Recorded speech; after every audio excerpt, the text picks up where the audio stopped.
Ayan, good evening. Turuan ko ngayon paano mag-log out ng account sa ML kapagka yung device nyo is ayaw nyo na or ibibigay nyo na sa ibang tao.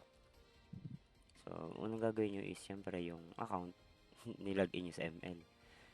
So, ito rin yan. Pares lang yan. Yan. Jadi, punta tayo dito sa profile, sa account, sa switch account nyo muna um, yung, yung account nilalog out nyo sa iba.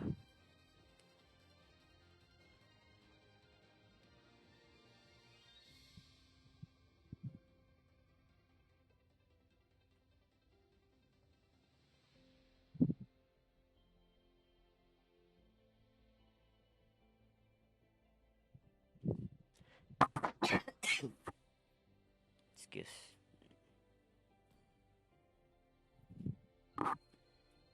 Ayan.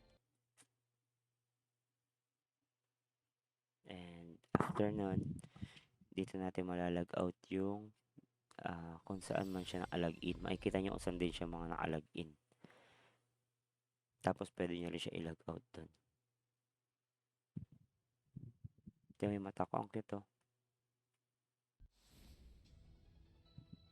Yan.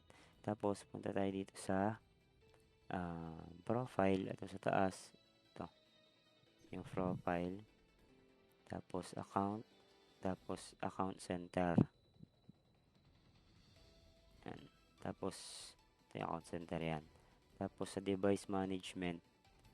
Yan. Makikita nyo nakalagin ako sa iPad na nandiyan. So, ilalog out ko lang siya para mawala na siya dun. So, log out, log out. Yan. So, wala na yun.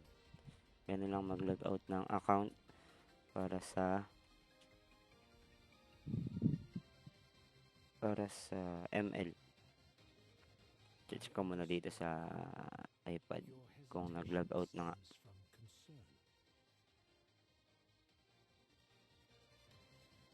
So, ayan. Nag-log out na siya. Ayan. Kailangan mo siya ulit i-login.